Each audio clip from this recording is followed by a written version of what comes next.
ஆண்டவராகிய இயேசு கிறிஸ்துவின் கிருபையும் சமாதானமும் உங்கள் அனைவரோடும் கூட என்றென்றைக்கும் இருப்பதாக. தலைப்பு: நான் உன்னை விட்டு விலகுவதும் இல்லை, உன்னை கைவிடுவதும் இல்லை. ஏசாயா 60ஆம் அதிகாரம் முதல் 2 வசனங்கள். கர்த்தருடைய இரண்டாம் வருகைக்கு பின்பாக கர்த்தர் வந்த பின்பு எருசலேம் நகரம் எப்படி ஆசீர்வதிக்கப்படும் என்பதை குறித்து இந்த வேத பகுதியில் சொல்லப்பட்டிருக்கிறது. எருசலேம் நகரம் என்று சொல்லும் பொழுது இதன் பொருள் எல்லாம் வெறும் ஒரு இடத்தை மட்டும், ஒரு நகரத்தை மட்டும் குறிப்பதாக இல்லாமல் கர்த்தருடைய ஜனங்கள் எல்லோரும் அனுபவிக்கும் எல்லா நற்காரியங்களும் சொல்லப்பட்டிருக்கிறது. அதாவது இந்த செய்தியானது எருசலேம் நகரத்திற்கும் கர்த்தருடைய ஜனங்கள் எல்லோருக்கும் பொருந்தும். உண்மையாய் கர்த்தரை நேசித்து அவருடைய கட்டளைகளுக்கும் கற்பனைகளுக்கும் கீழ்ப்படிந்து, கர்த்தருடைய வசனத்திற்கு கீழ்ப்படிந்து நடப்பவர்களே கர்த்தருடைய ஜனங்கள். அப்படிப்பட்ட கர்த்தருடைய ஜனங்கள் எல்லோருக்கும் இந்த ஆசீர்வாதம் கிடைக்கும் என்று வேதம் சொல்லுகிறது. கர்த்தருடைய ஜனங்களுக்கும் எருசலேமுக்கும், அதாவது இஸ்ரவேலர்கள் எல்லோருக்கும் சொல்லப்படுகிறது. இஸ்ரவேலின் 12 கோத்திரத்தாருக்கும் கர்த்தருடைய கட்டளைகளை கடைபிடித்து நடக்கிற, அவருடைய இருதயத்திற்கு பிரியமாய் கர்த்தரை நேசித்து ஆண்டவராகிய இயேசு கிறிஸ்துவை ஏற்றுக்கொண்டு பிதாவாகிய தேவனுடைய நாமத்தை தொழுது கொள்கிற அனைவருக்கும் இந்த ஆசீர்வாதம் கிடைக்கும். சரி, இது என்ன ஆசீர்வாதம் கிடைக்க போகிறது என்றால், இவ்வுலக வரலாற்றில் இதுவரைக்கும் யாருக்கும் கிடைக்காத ஆசீர்வாதம் கிடைக்க போகிறது என்று வேதம் சொல்லுகிறது. இந்த வசனம் முழுவதும், இந்த அதிகாரம் முழுவதும் ஆசீர்வாதம் கொடுக்கப்பட்டிருக்கிறது. ஆனால் இது எதுவும் ஏற்கனவே இதுவரை நடந்ததில்லை, இனி நடக்க போகிற காரியமாய் இருக்கிறது. அதுவும் நிரந்தரமாய் இருக்க போகிறது. எப்படி நோவாயாவின் காலத்தில் ஜலப்பிரளயம் ஒரு முறை வந்து அழித்து விட்டது, அதன் பின்பு இனி வராது என்று கர்த்தர் உடன்படிக்கை செய்தார். அதே போல வரவில்லை, இன்று வரை வரவில்லை, இனியும் வராது பூமியை அழிக்க ஜலப்பிரளயம். அப்படி கர்த்தர் இஸ்ரவேலருக்கு, எருசலேம் நகரத்தாருக்கு, அதாவது எருசலேம் என்னும் நகரத்திற்கும் கர்த்தருடைய ஜனங்கள், உலகெங்கும் இருக்கிற எல்லா ஜனங்களுக்கும் அவர் சொல்லுகிறார், இனி ஆசீர்வாதம் தான் என்று. அதாவது ஆண்டவருடைய இரண்டாம் வருகைக்கு பின்பு இஸ்ரவேலோ எருசலேமோ கர்த்தருடைய ஜனங்களோ துன்பப்பட போவதில்லை. அந்த ஆசீர்வாதம் எப்படி இருக்கும் என்று கர்த்தர் சொல்லுகிறார்.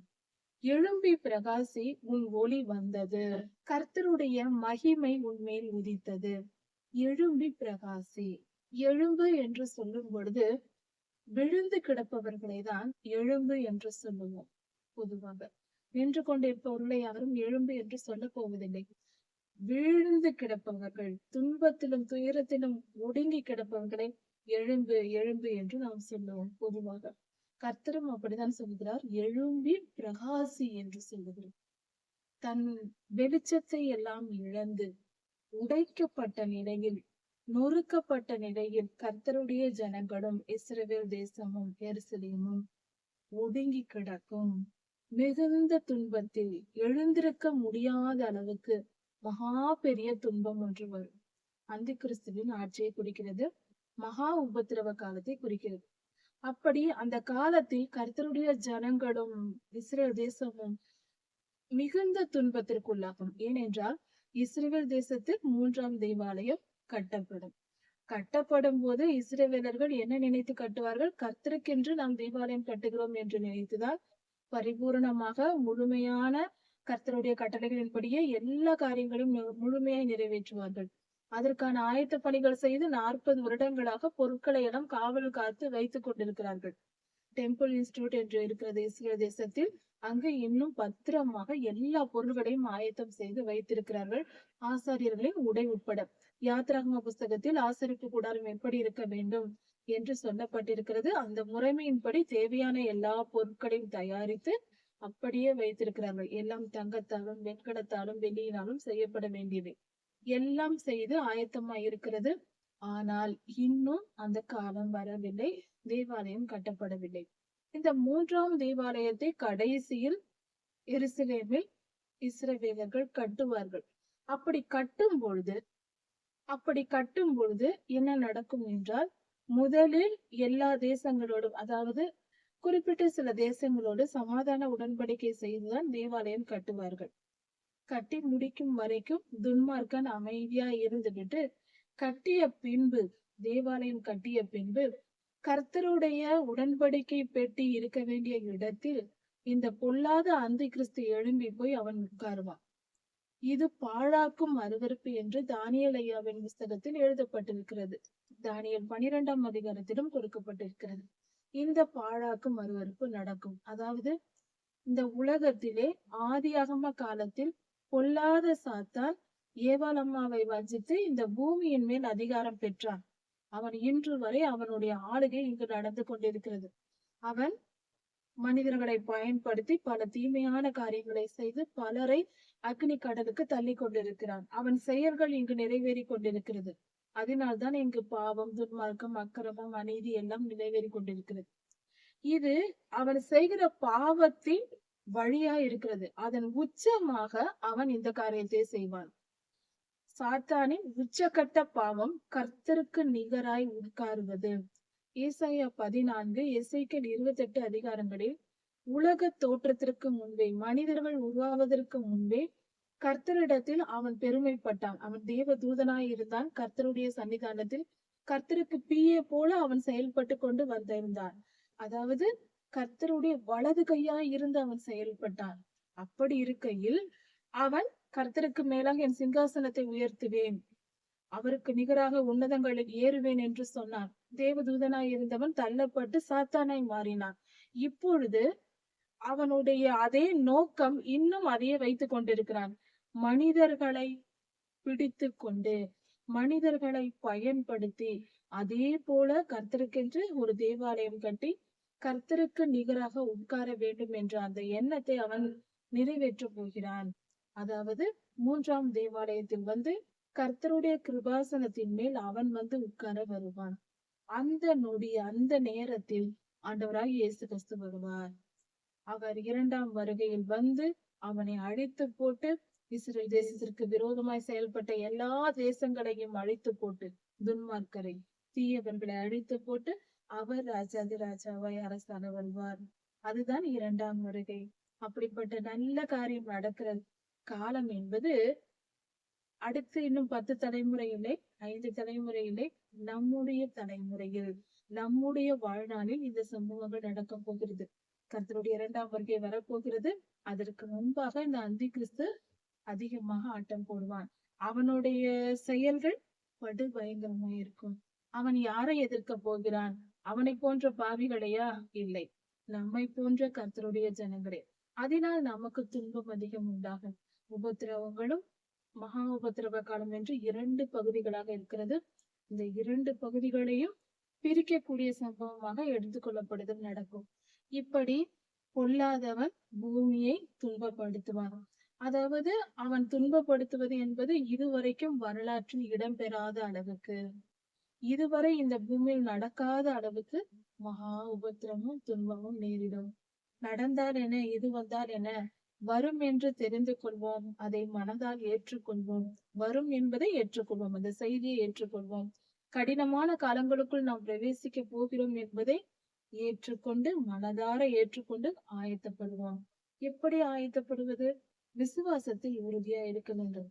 என்ன நேர்ந்தாலும் என்ன, மனித வாழ்க்கை என்பது புல்லுக்கும் புல்லில் முளைக்கும் பூவுக்கும் ஒப்பாயிருக்கிறது. மனித வாழ்க்கை புல்லை போன்றது.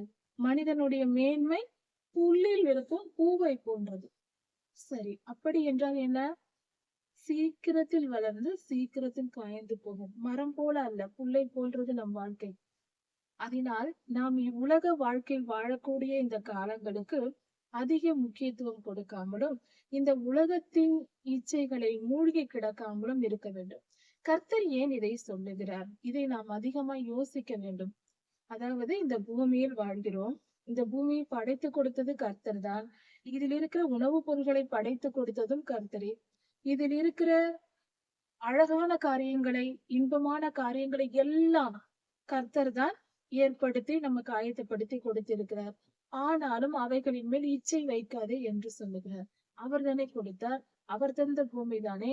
அப்படி இருக்க ஏன் நம்ம அதை இச்சை கொள்ளக்கூடாது? அங்குதான் வஞ்சகம் இருக்கிறது. இச்சிக்காதே என்ற கட்டளை ஆதாம் ஏவாள் காலத்தில் கர்த்தர் என்ன சொன்னார் ஆதாமிடத்தில்? அந்த ஒரு மரத்தின் பழத்தை மட்டும் சாப்பிடாதே, மற்றதை எல்லாம் புசித்துக்கொள் என்று சொன்னார். ஏன்? அங்கு பிரச்சனை இருக்கிறது. எங்கு தீமை இருக்கிறதோ அதை அடையாளம் காட்டியிருக்கிறார் கர்த்தர்.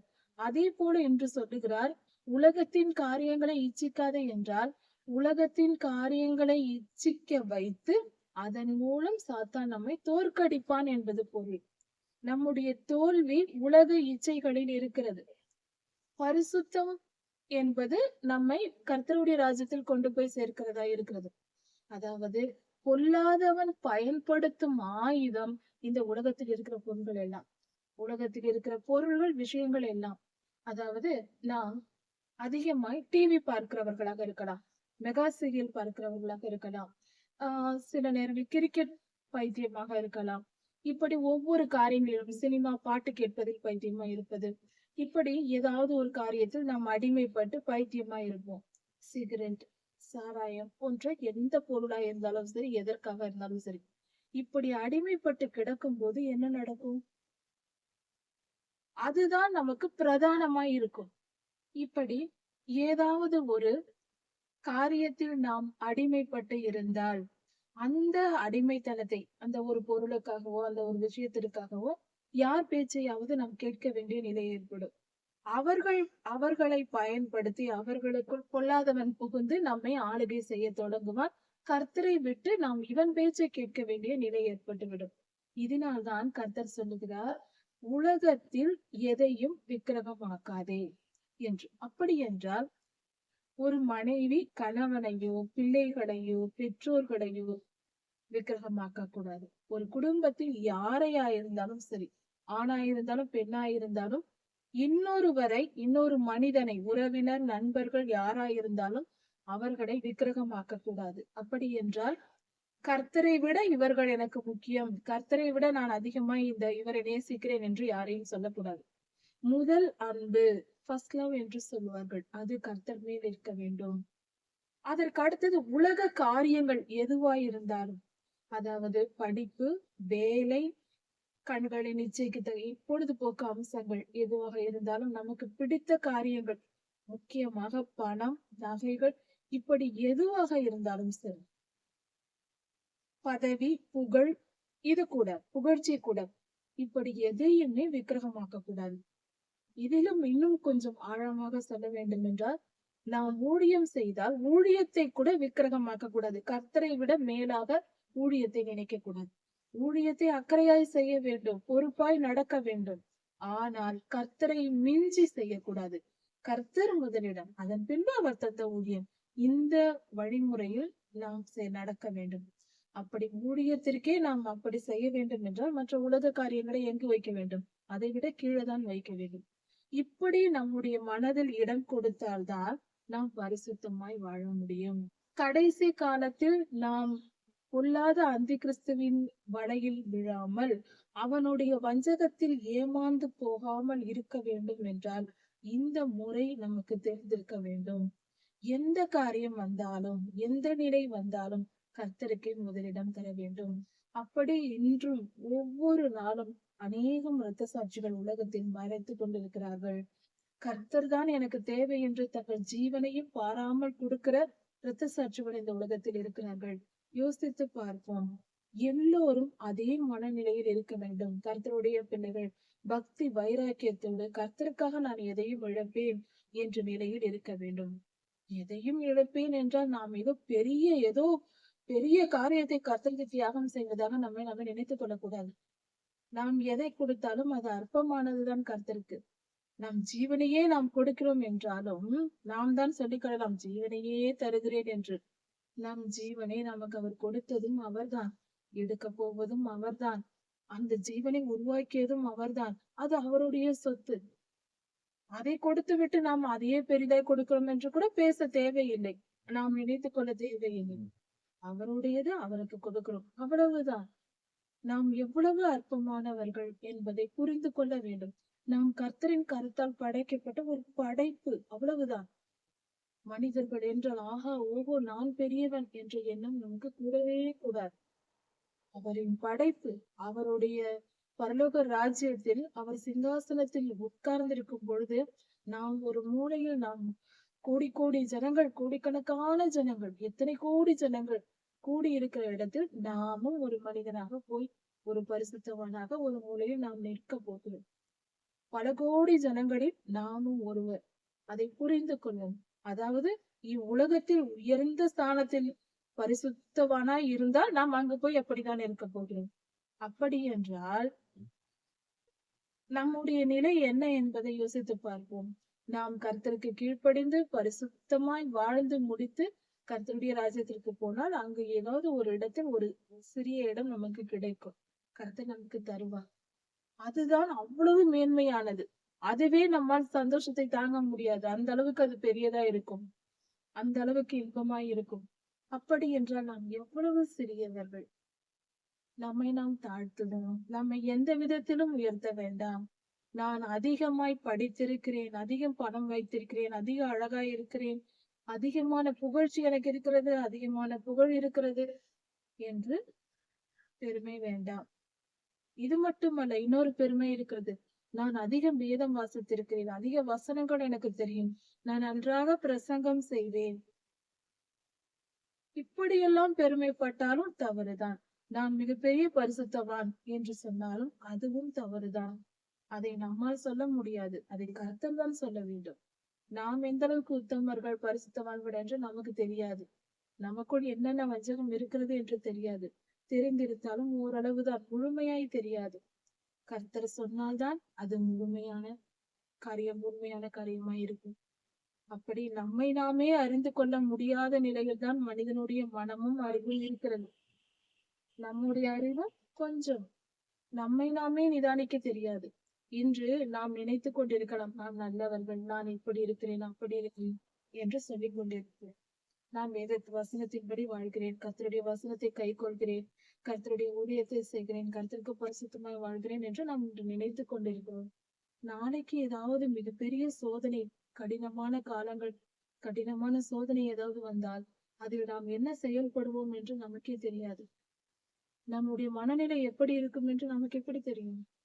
நம் மனநிலையை ஆயத்தப்படுத்தி வைத்திருக்கிறார் அல்லவா? நம்மை உருவாக்கி நம் ஆத்மாவை ஆயத்தப்படுத்தி இருக்கிறார் அல்லவா நம்முடைய தேவன். அவருக்கு தான் தெரியும். எந்த துன்பத்தை கொடுத்தால் என் மகன் தாங்குவாள், எந்த அளவுக்கு கொடுத்தால் தாங்குவார், எதை மிஞ்சினால் அவள் தாங்க மாட்டாள் என்று தெரிந்து அவர் நமக்கு கொடுக்கும் அனுமதிக்கும் சோதனைகளையும் அளவோடு கொடுத்து நம்மை மீட்டுக் கொள்கிறார். அதுதான் தகப்பனின் அன்பு. அளவுக்கு அதிகமாய் கொடுத்தால் ஒருவன் கூட நிற்க முடியாது. எந்த மனிதனாலும் நிற்க முடியாது. எந்த மனுஷியால் நிற்க முடியும்? திடீரென்று ஏதாவது நடந்தால், ஏதாவது பெரிய தீமை வந்தால் எப்படிப்பட்ட பரிசுத்தவனாயிருந்தாலும் விழுந்து போவான். அப்படிப்பட்ட சோதனைகள் வராமல் இருக்கிறது அல்லவா? அதுதான் கிருபை. அதுதான் கர்த்தர் நமக்கு தரும் கிருபை. இந்த அளவுக்கு துன்பத்தை கொடுத்தால் போதும். இதற்கு மேல் என் மகனுக்கு நான் கொடுக்க மாட்டேன், என் மகனுக்கு நான் இதை கொடுக்க மாட்டேன், தாங்க மாட்டான், விழுந்து போவார்களே என்று கொஞ்சம் கொஞ்சம் அந்த நமக்கு உணர்வு வரும்படியாக, நாம் தீமை செய்யாதபடிக்கு பரிசுத்தமாய் வாழ வேண்டும் என்று கர்த்தருக்கு பயப்படுகிற பயத்தை கற்றுக்கொள்ளும்படியாக சிறிதளவு துன்பத்தை கொடுத்து நம்மை மீட்டு கொண்டு போய் விடுகிறார். அதுதான் அவருடைய கிருபை. பெரிய சோதனைகளை கொடுத்தால் நம்மால் நிற்க முடியாது. கிருபை என்றால் அதுதான். கிருபை என்றால் நீ என்ன வேண்டுமானாலும் செய், நான் உன்னை தண்டிக்க மாட்டேன் என்று சொல்வது அல்ல. அப்படியெல்லாம் கர்த்தர் செய்ய மாட்டார். அவர் நீதியின் சூரியன். எதை செய்தாலும் அதற்கு சரியான பலனை கொடுப்பார். நன்மையோ தீமையோ எதை வேண்டுமென்றாலும் செய்து அதற்கேற்ற பலனை பெற்றுக்கொள்ளலாம் கர்த்தரிடத்தில். அவர் நீதியின் சூரியனாயிருக்கிறார், பட்சிக்கிற அக்கினியாய் இருக்கிறார், பாவத்தை பார்க்க கூடாத சுத்த கண்ணை உடையவராய் இருக்கிறார். அதனால் நாம் நன்மை செய்தால் நமக்கு நன்மையும், தீமை செய்தால் நமக்கு தீமையையும் தண்டனையாக தருவார். ஜாக்கிரதையா இருக்கும். எழும்பி பிரகாசி, எழும்பி பிரகாசி, உன் ஒளி வந்தது. அப்படி என்றால் அப்படிப்பட்ட கடைசி காலத்தில், அந்த கிறிஸ்துவின் ஆட்சி காலத்தில் கர்த்தருடைய ஜனங்கள் எல்லாம் துன்பத்தினால் தாழ்த்தப்பட்ட நிலையில் இருப்பார்கள். பயங்கர துன்பம், பயங்கர போராட்டம். அப்படிப்பட்ட நிலை. உணவு கிடைக்காது, வீட்டில் தங்க முடியாது, அந்த கிறிஸ்துவின் ஆட்கள் விரட்டுவார்கள், அவன் டெக்னாலஜி வைத்து விரட்டுவான், இப்படியெல்லாம் செய்வாங்க. அப்பொழுது ஓட இடம் இருக்காது, படுக்க இடம் இருக்காது, உண்ண உணவு இருக்காது. இப்படிப்பட்ட சூழ்நிலையில் விசுவாசத்தை பொக்கிஷமாய் பிடித்துக் கொண்டு கர்த்தருடைய ஜனங்கள் உலகெங்கும் ஓடி திரிவார்கள். அப்படிப்பட்ட காலம் வரும். அப்பொழுது அவர்களுடைய நிலை, அதுவரை கோடீஸ்வரர்களாக வாழ்ந்திருப்பார்கள், வசதியாய் வாழ்ந்திருப்பார்கள். ஆனால் இப்படிப்பட்ட சூழ்நிலை வரும்பொழுது அவர்கள் மிகுந்த துன்பத்தினால் ஒரு பரதேசியை போல ஒரு ஓடுவது, இப்படிப்பட்ட காடுகளில் தங்கியிருப்பது, இப்படிப்பட்ட நிலையெல்லாம் வரும். அந்த நிலையில் அவர்களுடைய தாழ்த்தப்பட்ட நிலை, அதை தான் கர்த்தர் சொல்கிறார். இந்த நிலையில் இருப்பார்கள். அப்பொழுதுதான் ஆண்டவராகிய இயேசு கிறிஸ்துவின் வருகை வரும். அதனால்தான் சொல்லுகிறார், எழும்பி பிரகாசி என்று சொல்லுகிறார், எழும்பு என்று சொல்லுகிறார். அப்படிப்பட்ட உபத்திரவ காலத்தில், மகா துன்பத்தில் இருக்கிற அல்லவா, எழும்பு, உன் ஒளி வந்தது. நம்முடைய வெளிச்சம் யார்? ஆண்டவராகிய இயேசு கிறிஸ்து. அவர் வந்து விட்டார். அவர் நமக்குள் வந்து விட்டார். இந்த உலகத்தை ஆள 2ஆம் வருகையில் வந்து விட்டார். உன் ஒளி வந்தது, எழும்பி பிரகாசி. இனி கர்த்தருடைய ஆவியை பெற்ற நாம் எழும்பி பிரகாசிக்கிற காலம், இந்த உலகத்தை ஆளுகை செய்கிற காலம். ராஜா வீட்டு மந்திரிகளாக, ராஜாவின் அதிகாரிகளாக, ராஜாதி ராஜா நம் தேவன், நம் ஆண்டவர் இயேசு கிறிஸ்து. அவர்தான் சேனாதிபதி, அவர்தான் தளபதி. அவர் வருவார். அவர் வந்ததும் அவருக்கு பிள்ளைகளாக, அவருடைய வாரிசுகளாக, அவருடைய அதிகாரத்திற்குட்பட்டவர்களாக நாம் என்ன செய்வோம்? இந்த உலகத்தை ஆளுகை செய்ய போகிறோம். அப்பொழுது நாம் எப்படி இருப்போம்? எழும்பி பிரகாசி, உன் ஒளி வந்தது. கர்த்தருடைய வெளிச்சம் நமக்கு வந்து விட்டது. எழும்பி பிரகாசிக்க வேண்டியதுதான், வேற என்ன? கர்த்தருடைய மகிமை உன்மேல் உதித்தது. அப்படிப்பட்ட துன்பத்தில் நாம் இருக்கும் பொழுது கர்த்தருடைய வெளிச்சம் நம் மேற்பட்டு, அதாவது மீட்பு நமக்கு கிடைக்கிறது. கர்த்தருடைய புகழ்ச்சி உண்டாகும்படியாக அவருடைய வல்லமை பயங்கரமாய் விளங்கும். நம்முடைய சூழ்நிலைகள், துன்ப சூழ்நிலையை நாம் மாட்டியிருக்கிறோம் அல்லவா, அதிலிருந்து கர்த்தர் நம்மை விடுதலையாக்கி அற்புத விதமாய் நம்மை காப்பாற்றப் போகிறார். இதோ இருள் பூமியையும் காரிருள் ஜனங்களையும் மூடும். இருள் பூமியை மூடும். இருள் என்றால் பொல்லாத ஆவிகள் எல்லாம் பூமியை சூழ்ந்து கொண்டோம். அந்தி கிறிஸ்துவின் காலம், அதை தான் இது சொல்லியிருக்கிறது. அந்தி கிறிஸ்துவின் காலத்தில் கடைசி நேரம் என்பதனால் பொல்லாத ஆவிகள் நிறைவாய், இதுவரை இல்லாத அளவுக்கு, உலகத்தில் இல்லாத அளவுக்கு பொல்லாத ஆவிகள் பெரிதாய் எழும்பி பூமியை மூடிக்கொள்ளும், இருள் சூழ்ந்து கொள்ளும். உலகெங்கும் எங்கு பார்த்தாலும் பொல்லாதவனின் கிரியைகள் படு பயங்கரமாய், கொடுமை, அக்கிரமம், அநியாயம், கொடுமை நிறைந்திருக்கும், மிகுந்த கொடுமை நிறைந்திருக்கும். காரிருள் ஜனங்களையும் மூடும். காரிருள் ஜனங்களை மூடும் என்றால் பொல்லாத ஆவிகள். அதாவது இருள் மூடும் என்றாலும், இருள் என்றால் மொத்தமாக மூடுவது உலகெங்கும். காரிருள் என்றால் கொஞ்ச நேரம் வந்து நகர்ந்து செல்வது. மேகத்தில் இருக்கிற இருள், அது மேகம் இருக்கும் வரைக்கும் இருக்கும், அது கடந்து செல்லும். அதன் பின்பு வெளிச்சம். காரிருள் ஜனங்களை மூடும் என்றால் கர்த்தருடைய ஜனங்களையும் மூடும். ஆனாலும் உன்மேல் கர்த்தர் உதிப்பார். கர்த்தருடைய மகிமை உன்மேல் இருக்கும். கர்த்தருடைய மகிமை என்று சொல்லும் போது அவருடைய புகழ்ச்சி நம்மேல் இருக்கும். அப்படி என்றால் நாம் கர்த்தருடைய ஜனங்கள், கர்த்தருடைய மகிமை நம்மேல் இருப்பது என்பது, மகிமை என்பது புகழ்ச்சியை குறிக்கும். கர்த்தருக்கு புகழ்ச்சி உண்டாகிறது, அது நம்மேல் இருக்கிறது. அப்படி என்றால் கர்த்தருடைய பிள்ளைகள் என்ற பெயரினால் நாம் ஆசீர்வதிக்கப்படுவோம். நாம் துன்பத்திலிருந்து விடுதலையாக்கப்படுவோம். நமக்கு நன்மைகள் நடக்கும். அப்பொழுது எல்லோரும் கர்த்தரே இதை செய்தார், கர்த்தரே இதை செய்தார், இவர்கள் கர்த்தருடைய ஜனங்கள், இவர்களுக்கு இந்த நன்மை வாய்த்தது, கர்த்தரே இவர்களை காப்பாற்றுகிறார் என்று சொல்வார். இது எப்படி நடக்கும் என்று சிறிது யோசித்து பார்ப்போம். அதாவது கடைசி காலத்தில், அந்தி கிறிஸ்துவத்தில் அவனுடைய ஆட்சியில் முத்திரை போடப்படும். அதாவது RFID சிப் வைக்கப்படும். இதை குறித்து நாம் தெரிந்து வைத்திருக்கிறோம். நெற்றியிலாவது வலது கையிலாவது ஒரு முத்திரையை தரித்துக் கொள்ள சொல்லுவான் என்று வெளிப்படுத்தல் 13ஆம் அதிகாரத்தில் சொல்லப்பட்டிருக்கிறது. 2000 வருடங்களுக்கு முன்பாகவே ஆண்டவராகிய இயேசு கிறிஸ்து யோவான் ஐயாவுக்கு வெளிப்படுத்தி நமக்கு எழுதி கொடுத்திருக்கிறார். கடைசி காலத்தில் இது நடக்கும், கர்த்தருடைய வருகைக்கு முன்பாக என்று. அந்த RFID சிப் இப்பொழுது தயாரிக்க தொடங்கி விட்டார்கள். அது பல வருடங்களாக தயாரித்து வைத்துக் கொண்டிருக்கிறார்கள். உலக நாடுகள் எல்லாம் சுவிஸ் போன்ற நாடுகளில் வைக்க தொடங்கி விட்டார்கள். அந்த RFID சிப்பானது வலது கையிலோ அல்லது நெற்றியிலோ வைத்துக் கொள்ளப்படும். இப்படி கட்டளை வரும் என்று 2000 வருடங்களுக்கு முன்பாக வெளிப்படுத்தலில் சொல்லப்பட்டிருக்கிறது. அதேதான் என்று விஞ்ஞானிகள் சொல்லுகிறார்கள். வலது கையிலோ அல்லது நெற்றியிலோ கொள்ள வேண்டும் என்று. ஏன் அப்படியே இந்த குறிப்பிட்ட இடமே வேதத்தில் சொல்லப்பட்டதே இங்கு நிறைவேறுகிறது என்றால், நம்மை படைத்தவர் கர்த்தர். அவருக்கு தெரியும் எல்லாம் அல்லவா? விஞ்ஞானிகளின் இப்பொழுதைய கண்டுபிடிப்பு அந்த RFID சிப் செயல்படுவதற்கு தேவையான எலக்ட்ரிசிட்டி மின்சாரம் நம் நெற்றியிலும் வலது கையிலும் தான் இருக்கிறதா. அதனால் அங்குதான் வைக்க வேண்டும் என்று விஞ்ஞானிகள் கண்டுபிடித்திருக்கிறார்கள். இதைதான் வெளிப்படுத்தும் புஸ்தகத்தில் அந்த காலத்தில் சொல்லப்பட்டிருக்கிறது. எப்படி இருக்கிறது அப்படியே அந்த தொழில்நுட்பம் உருவாகி இப்போது தயாரிக்கப்பட்டு வருகிறது. ஒரு சில நாடுகளில் வைக்க தொடங்கி விட்டார்கள் சிறு பிள்ளைகளுக்கு. அதாவது LKG, UKG, PKG படிக்கிற பிள்ளைகளுக்கு ஸ்கூலுக்கு சேர்க்கும் போதே அதை வைக்கிறார்களாம். அலுவலகங்களில் அதை வைத்துக் கொள்கிறார்களாம். அலுவலக ஊழியர்கள் சந்தோஷமாய் பெருமையாய் வைத்துக் கொள்கிறார்கள். அதை வைக்கப்பட்ட எல்லோரும் அக்னி கடலுக்கு செல்வார்கள் என்று வேதம் சொல்லுகிறது. இப்படி இந்த சிப் வைக்கப்பட்டு வருகிறது. இப்படிப்பட்ட சூழ்நிலையில் வேதம் நமக்கு சொல்கிறது அதை வைக்க கூடாது என்று. கர்த்தருடைய ஜனங்களாகிய நாம் அதை வைக்க மாட்டோம். ஆனால் நம்மிடத்தில் இருக்கிற பண பரிவர்த்தனை எல்லாமே அந்த சிப் மூலமாக தான் செயல்பட வேண்டி வரும்.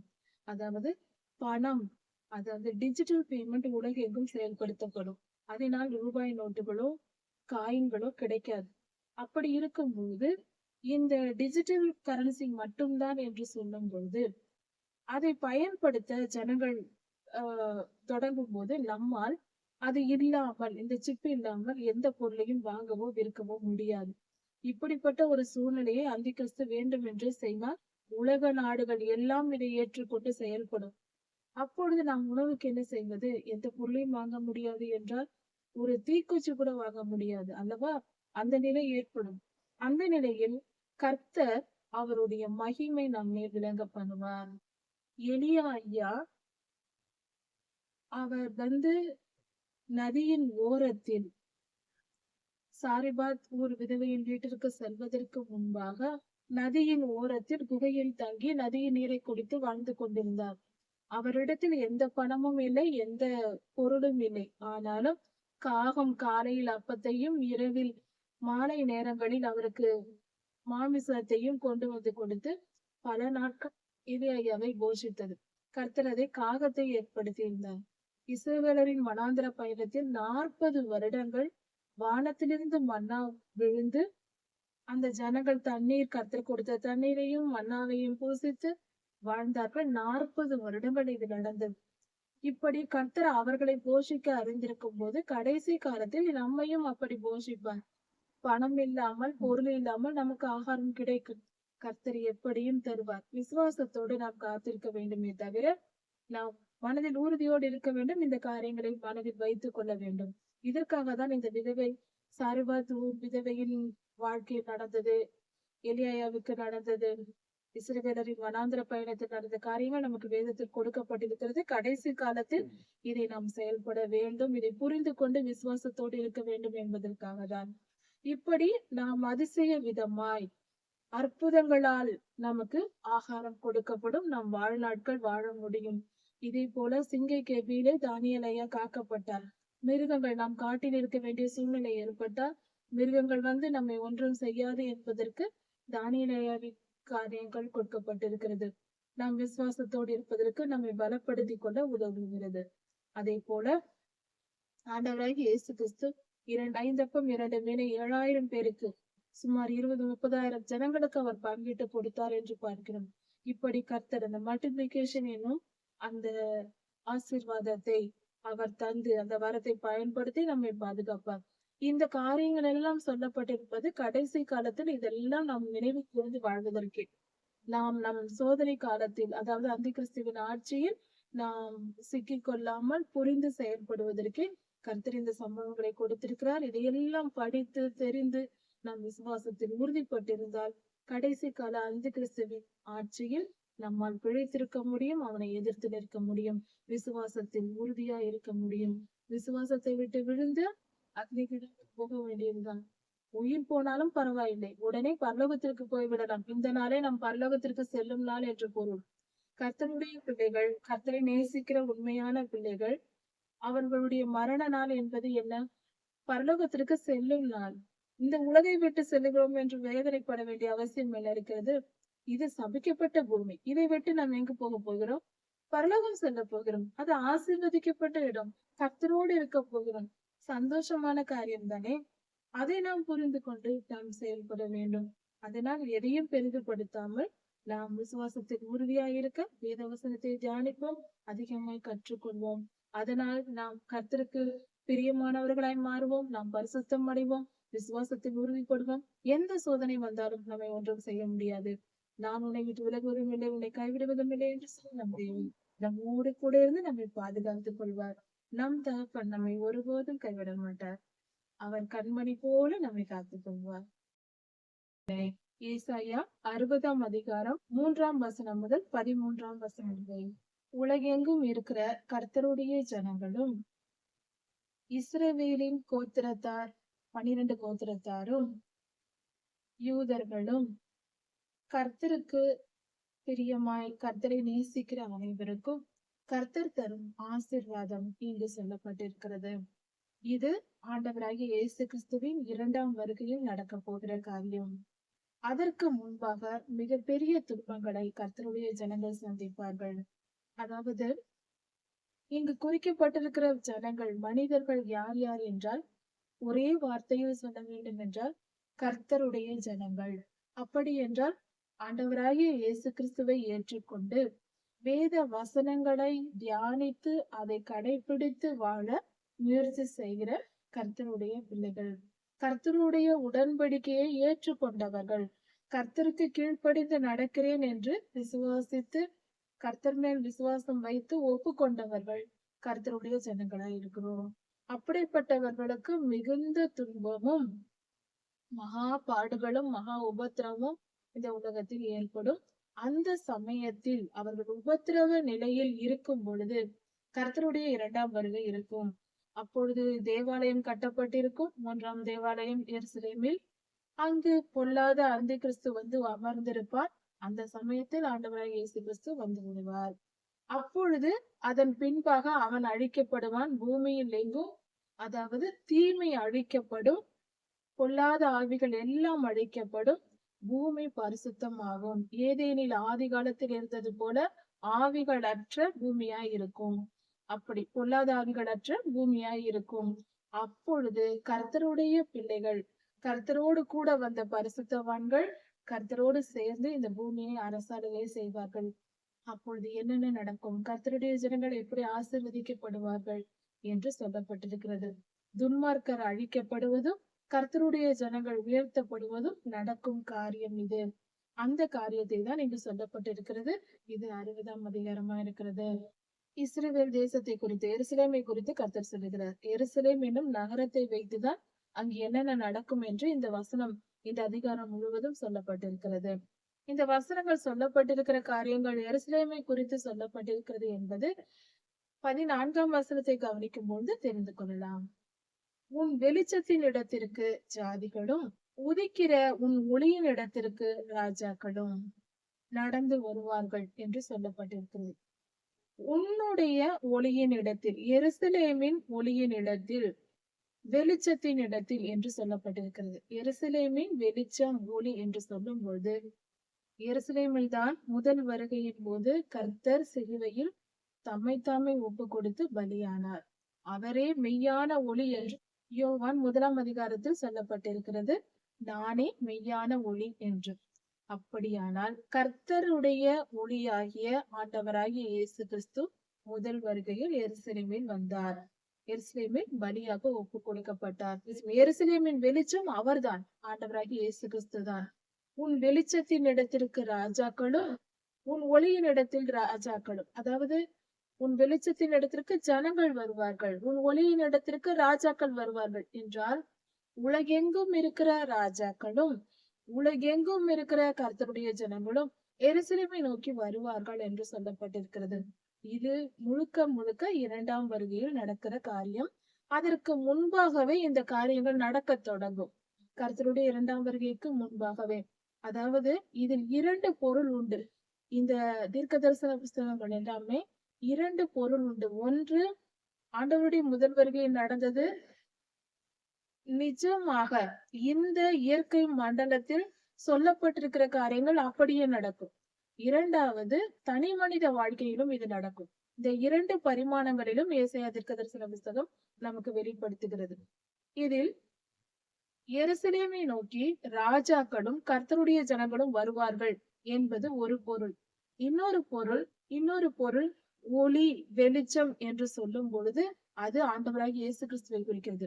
அவரிடத்தில் உலகெங்கும் இருக்கிற சகல ஜாதியாரும் சகல ராஜாக்களும் கர்த்தரிடம் மனம் திரும்பி கர்த்தரை விசுவாசிப்பார்கள், ரட்சிப்பு வரும், எழுப்புதல் நடக்கும் என்பதும் இதன் பொருளாய் இருக்கிறது. 2 பரிமாணங்களிலேயும் பார்க்க வேண்டும். எருசலேமில், இஸ்ரேல் தேசத்தில் இருக்கிற எருசலேமை நோக்கி உலகெங்கும் இருக்கிற ஜனங்களும் ராஜாக்களும் வருவார்கள். ஆண்டவராகிய இயேசு கிறிஸ்துவை விசுவாசித்து ஏற்றுக்கொண்டு ரட்சிக்கப்பட்டு கர்த்தரிடமாய் மனம் திரும்புகிற ஜனங்கள் உலகெங்கும் இருப்பார்கள். அவர்கள் எல்லாம் கர்த்தரை நோக்கி மனம் திரும்புவார்கள் என்று போகும். எருசலேமை நோக்கி கர்த்தர் சொல்லுகிற வார்த்தை, சுற்றிலும் ஏறெடுத்து பார், அவர்கள் எல்லாரும் ஏகமாய் கூடி உன்னிடத்தில் வருகிறார்கள். சுற்றிலும் ஏறெடுத்து பார், கொஞ்சம் நிமிர்ந்து பார் என்று சொல்லுகிறார். எருசலேமை நோக்கி எல்லோரும் சேர்ந்து உன்னிடத்தில் வருகிறார்கள். அதாவது உலகத்தில் எல்லா தேசங்களிலும் பார்க்கும்போது ஒரு சிறு கூட்ட ஜனங்களும் ஒரு சிறிய நிலப்பரப்பையும் கொண்டதுதான் இஸ்ரவேல் தேசம். சுமார் 60 லட்சம் 70 லட்சம் ஜனங்கள் தான் அங்கு இருக்கிறார்கள். தேசமும் பரப்பளவிலும் மிகச் சிறியது. அவர்கள் எல்லாரும் ஏகமாய் கூடி உன்னிடத்தில் வருகிறார்கள். எருசலேமை நோக்கி உலகெங்கும் இருக்கிற ஜனங்கள் ஒன்று கூடி வருகிறார்கள், நீ பார் என்று கர்த்தர் சொல்லுகிறார். அதன் பொருள் இப்பொழுது கூட இந்த காலத்தில் நடந்திருக்கிறது. அதாவது எருசலேமை நோக்கி, எருசலேமை இஸ்ரவேலின் தலைநகரமாக இப்பொழுது அறிவித்திருக்கிறார்கள். உலகத்தில் இருக்கிற பல ஜனங்கள், கோடிக்கணக்கான ஜனங்கள் இஸ்ரேல் தேசத்திற்கு ஆதரவாக செயல்படுகிறார்கள். அமெரிக்க தேசமும் ஆதரவாக செயல்பட்டு கொண்டிருக்கிறது. உன் குமாரர்கள் தூரத்திலிருந்து வந்து உன் குமாரத்திகள் உன் அருகிலேயே வளர்க்கப்படுவார்கள். அப்படி என்று சொல்லும் பொழுது உலகெங்கும் சிதறடிக்கப்பட்ட இஸ்ரவேலின் கோத்திரங்கள் எல்லாம் திரும்பவும் வந்து எருசலேமில் குடியேறும், இஸ்ரேல் தேசத்தில் குடியேறும் என்று சொல்லப்பட்டிருக்கிறது. அதாவது ஆண்டவராகிய இயேசு கிறிஸ்துவின் சிலுவை மரணத்திற்கு பின்பு இஸ்ரவேலர்கள் சிதறடிக்கப்பட்டார்கள் உலகெங்கும். அதற்கு முன்பாகவும் அப்படி நடந்தது. இஸ்ரவேலர்கள் பாபிலோனுக்கு புறப்பட்டு போன காலத்திலும் வெளியே புறப்பட்டு போனார்கள். அது மட்டும் அல்லாமல் உலகெங்கும் சிதறடிக்கப்பட்ட ஒட்டுமொத்த பலமுறை நடந்திருக்கிறது. இஸ்ரவேலர்கள் உலகெங்கும் எல்லா தேசங்களிலும் இருக்கிறார்கள். பூமியின் கடையாந்திரத்திலிருந்து உன் வார்த்தையை நான் வரவழைப்பேன் என்றும் சொல்லப்பட்டிருக்கிறது. அதனால் எல்லா இடங்களிலிருந்தும் இஸ்ரவேலர்கள் குடியிருக்கிறார்கள். அவர்களை ஆண்டவர் வரவழைப்பார் எருசலேமுக்கு. உன் குமாரர் குமாரத்திகள் இங்கே இருப்பார்கள் என்றால் புதிய சந்ததி வந்து இங்கே குடியேறும் என்று பொருள். அப்பொழுது நீ அதை கண்டு பூரிப்பாய், அதை கண்டு ஓடி வருவாய், உன் இருதயம் பூரிக்கும் என்று சொல்லப்பட்டிருக்கிறது. இருதயம் மகிழ்ச்சியினால் நிரம்பி வழியும். நீ ஓடி வருவாய். இஸ்ரவேலில் இருக்கிறவர்கள் மிகவும் சந்தோஷப்படுவார்கள். உலகெங்கும் இருக்கிற தம்முடைய ஜனங்கள் ஒன்று சேர்ந்து வருகிறார்கள் என்று செய்தியை கேட்டு இப்படி ஜனங்கள் ஒன்று சேர்க்கப்படுவார்கள். இன்னொரு ஆவிக்குரிய பொருள், அதாவது உலகெங்கும் இருக்கிற கர்த்தருடைய உண்மையான பரிசுத்தவான்கள் மனம் திரும்பி பாவத்தை விட்டு விலகி ஆண்டவராகிய இயேசு கிறிஸ்துவை ஏற்றுக்கொண்டு ரட்சிக்கப்படுவார்கள். புதிய எழுப்புதல் உண்டாகும். உலகெங்கும் இது நடக்கும் என்பதும் இன்னொரு பொருள். திரளான கூட்டம் உன் வசமாய் திரும்பும். ஜாதிகளின் பலத்த சேனை உன்னிடத்தில் வரும். அப்படி என்றால் கடற்கரை ஓரங்களில் இருக்கிற தேசங்களில் இருந்து அநேகம் ஜனங்கள் எருசலேமுக்கு வருவார்கள் என்று பொருள். ஜாதிகளின் பலத்த சேனை உன்னிடத்தில் வரும். அதாவது கடற்கரை ஓரங்களில் இருக்கிற தேசங்களில் இருக்கிற ஜனங்கள் மனம் திரும்பி ரட்சிக்கப்படுவார்கள். உலகத்தில் பலத்த சேனையாய் இருக்கிற தேசங்களில் வாழ்கிறவர்கள் உலகில் மிக சிறந்த ஜனங்களாக, மிக பெரிய தேசங்களாக இருக்கிற ஜனங்களிலிருந்து, மிகவும் பொருளாதாரத்தில் முன்னேறி இருக்கிற ஜனங்களிடமிருந்து அவர்களுடைய தேசங்களில் இருக்கிற ஜனங்கள் மனம் திரும்பி அநேகர் ரட்சிக்கப்படுவார்கள். ஒட்டகங்களின் ஏராளமும் மீதியான் ஏபாத் தேசங்களின் ஒட்டகங்களின் திரளும் உன்னை மூடும். அப்படி என்றால் ஏராளமான ஒட்டகங்கள் உன்னை மூடிக்கொள்ளும். அநேகம் யுத்தத்திற்கு தேவையான மிருகங்கள், ஒட்டகம் என்பது, இவைகள் உன்னை சேரும் என்று பொருள். சேபாவில் உள்ளவர்கள் சேபாவில் உள்ளவர்கள் யாவரும் பொன்னையும் கந்த வர்க்கத்தையும் எடுத்துக்கொண்டு கர்த்தரின் துதிகளை பிரசித்தப்படுத்துவார்கள் என்றும் சொல்லப்பட்டிருக்கிறது. இந்த வசனத்தின் பொருளை நாம் யோசித்து பார்க்கும்போது, இது முழுக்க முழுக்க ஆண்டவராகிய இயேசு கிறிஸ்துவின் முதல் வருகையின் போது நடந்தது. இரண்டாம் வருகையின் போதும் இதன் பொருள் நடக்கலாம். முதல் வருகையில் நடந்தது என்னவென்றால், ஆண்டவராகிய இயேசு கிறிஸ்து பிறந்தவுடனே கிழக்கில் இருந்து சாஸ்திரிகள் வந்தார்கள். அந்த சாஸ்திரிகள் வந்தவர்கள் பொன்னையும் தூபவர்க்கத்தையும் எடுத்துக்கொண்டு கர்த்தரை வணங்கினார்கள் என்று சொல்லப்பட்டிருக்கிறது. கர்த்தருக்கு மகிமையை செலுத்தினார்கள். இப்படி நடந்தது என்று சொன்ன அதே வார்த்தை, அவர்கள் ஒட்டகங்களின் மேலே ஏறி வந்திருக்கிறார்கள் என்பதும் வரலாறா இருக்கிறது. இப்படி அவர்கள் சேர்ந்து அவர்கள் செய்த காரியம் 700 வருடங்களுக்கு முன்பாக இந்த தீர்க்கதரிசன புஸ்தகத்தில் சொல்லப்பட்டிருக்கிறது. இது இன்னொரு விதமாக ஆண்டவராகிய இயேசு கிறிஸ்துவின் இரண்டாம் வருகையில் பொன்னையும் கந்த வர்க்கத்தையும் சேபாவில் இருந்து கொண்டு அதாவது இன்றைய எத்தியோப்பியா தேசத்திலிருந்து வரும். தேவாலயம் கட்டப்படுமானால், 3ஆம் தேவாலயம் கட்டப்படும் வேண்டும் என்றால் அதற்கு தேவையான கந்த வர்க்கங்கள், தங்கம் கந்த வர்க்கங்கள் இருக்கிறது அல்லவா, அதற்கு தேவையானது அங்கு கொண்டு வரப்பட வேண்டும். அது சேபாவிலிருந்து வரும், எத்தியோப்பியாவிலிருந்து வரும் என்று வேதம் சொல்லுகிறது. கேதாரின் ஆடுகள், நெபியோத்தின் கடாக்கள், இவைகள் எல்லாம் கர்த்தருடைய பலிபீடத்தின் மேல் செலுத்தப்படும். அவைகள் கர்த்தரால் அங்கீகரிக்கப்படும் என்று வேதம் சொல்லுகிறது. இந்த காரியங்களை எருசலேமில் ஆசாரியர்கள் செய்வார்கள், இதை நிகழ்த்துவார்கள். கர்த்தருக்கு பலிபீடம் கட்டி அதில் பலிகளை செலுத்த இப்பொழுதே தொடங்கி விட்டார்கள். ஏற்கனவே இது நடந்து கொண்டிருக்கிறது. இந்த காலத்தில், நாம் வாழும் இந்த காலத்தில் நடந்து கொண்டிருக்கிறது. அவர்கள் பலிபீடம் கட்டி கர்த்தருக்கென்று பலி செலுத்த தொடங்கி விட்டார்கள். கர்த்தர் அந்த பலிகளை அங்கீகரிப்பார் என்று வேதவசனம் சொல்லுகிறது.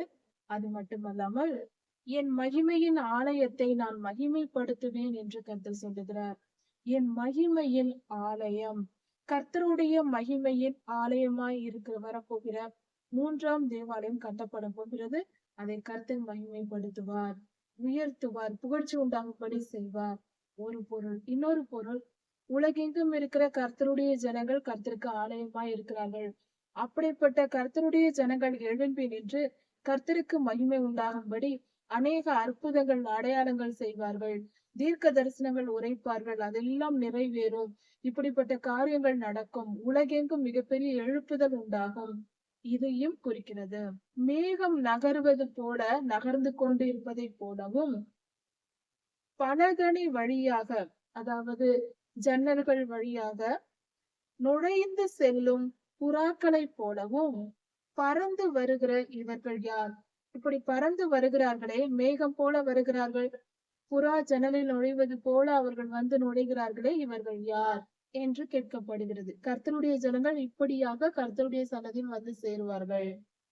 ஆபத்து காலத்திற்கு தப்பும்படி அநேக ஜனங்கள் எழுப்புதலை அடைந்து மனம் திரும்பி கர்த்தரை ஏற்றுக்கொண்டு கர்த்தரிடத்தில் சேர்வார்கள் என்பது பொருள். தீவுகள் எனக்கு காத்திருக்கும். இந்த உலகத்தில் இருக்கிற, பூமியில் இருக்கிற தீவுகள், அநேகம் தீவுகள் இருக்கிறது. அந்த தீவுகளில் இருந்து கர்த்தருடைய ஜனங்கள் கர்த்தருக்காக காத்திருப்பார்கள். கர்த்தருடைய 2ஆம் வருகைக்காக காத்திருப்பார்கள். அவர் உன்னை மகிமைப்படுத்தினார் என்று உன் பிள்ளைகளை பார்த்து சொல்லுவார்கள். கர்த்தர் உன்னை மகிமைப்படுத்தினார் என்று சொல்வார்கள். இப்படி அந்த பிள்ளைகள் எருசலேமுக்கு வருவது போல அவர்கள் வரும் பொழுது அவர்களோடு கூட பொன்னையும் வெள்ளியையும் கர்த்தருடைய நாமத்திற்கென்று, அவருடைய மகிமைக்கென்று தூர தேசத்திலிருந்து கொண்டு வருவதற்காக தர்சிஷின் கப்பல்கள் அங்கேயே காத்திருக்கும். இப்படி கர்த்தருடைய பிள்ளைகள் வரும் பொழுது அவர்கள் பொன்னையும் வெள்ளியையும் எடுத்துக்கொண்டு வருவார்கள். அதை சுமந்து கொண்டு வர தர்சிஷின் கப்பல்கள் அங்கே தங்கி இருக்கும். அந்நியரின் புத்திரர்கள் உன் மதில்களை கட்டி அவர்களுடைய ராஜாக்கள் உன்னை சேவிப்பார்கள். அந்நியரின் புத்திரர்கள், அந்நிய தேசத்தார், அதாவது இத்தனை காலம் நமக்கு எந்த உதவியும் செய்யாமல், கர்த்தருடைய ஜனங்களுக்கு உதவி செய்யாமல் இருந்தவர்களா இருக்கலாம், அல்லது உபத்திரவம் செய்தவர்களாக கூட இருக்கலாம், நம் எதிரிகளாக கூட இருந்திருக்கலாம். ஆனால் அவர்கள் எல்லாம் மனம் திரும்பி இப்பொழுது நம்மோடு ஒப்புரவாக வருவார்கள். கர்த்தருடைய ஜனங்களோடு சேர்ந்து கொள்ள வருவார்கள். அந்நிய புத்திரர்கள் வந்து நம்முடைய மதில்களை கட்டுவார்கள், நமக்கு பாதுகாப்பை ஏற்படுத்துவார்கள். அந்நியருடைய ராஜாக்களாய் இருந்தவர்கள் நமக்கு வந்து சேவகம் செய்வார்கள். நமக்கு தேவையான வேலைகளை செய்கிறவர்களாக நம்முடன் கூட வந்து நமக்கு பணிந்து கிடப்பார்கள் என்று சொல்லப்பட்டிருக்கிறது. என் கடும் கோபத்தினால் உன்னை அடித்தேன், ஆனாலும் என் கிருபையினால் உனக்கு இறங்கினேன் என்று கர்த்தர் சொல்லுகிறார். அதாவது கடைசி காலத்தில் உபத்திரவ காலம் 3.5 வருடம், மகா உபத்திரவ காலம் 3.5 வருடம். இதற்கு இடைப்பட்ட காலத்தில் எடுத்துக்கொள்ளப்படுதல் நடக்கும். இப்படிப்பட்ட இந்த சம்பவங்களினால் பூமியில் இருக்கிற மீந்திருக்கிற கர்த்தருடைய ஜனங்கள் மிகுந்த துன்பத்திற்கு ஆளாவார்கள். சொல்லவும் முடியாது, அந்த அளவுக்கு உயிர் பிழைப்பதே மிகவும் கடினம். பலர் கொன்று போடப்படுவார்கள், பல மனிதர்கள் கொலை செய்யப்படுவார்கள். இப்படிப்பட்ட கர்த்தருடைய பரிசுத்தவான்களையே கொலை செய்வார்கள் பலர். இப்படி அவர்கள் தங்கள் உயிரையும் கொடுத்து கர்த்தரிடத்தில் போய் சேர்வார்கள். இப்படி உபத்திரவ காலத்திலும் மகா உபத்திரவ காலத்திலும் நாம் படும் பாடுகள் எல்லாம் கர்த்தருடைய கோபத்தினால் வந்தது. கர்த்தர் நம்மேல் கோபப்பட்டு செய்த காரியமா இருக்கிறது. நாம் மிகுந்த பொல்லாப்பை செய்தோம், கர்த்தருக்கு கீழ்ப்படியாமல் வாழ்ந்தோம். நாம் என்று சொல்லும் பொழுது உலகத்தின் துவக்கத்திலிருந்து இஸ்ரவேலர்கள். இப்படி இஸ்ரவேலர்களின் பாவத்தின் நிமித்தம் இப்படிப்பட்ட ஒரு நியாய தீர்ப்பை கர்த்தர் அனுமதிக்கிறார். என் கடும் கோபத்தினால் உன்னை அடித்தேன், ஆனாலும் என் கிருபையினால் உனக்கு இறங்கினேன் என்று கர்த்தர் சொல்லுகிறார். நான் கடும் கோபமாய் இருந்து உன்னை அடித்தேன் என்று சொல்லுகிறார்.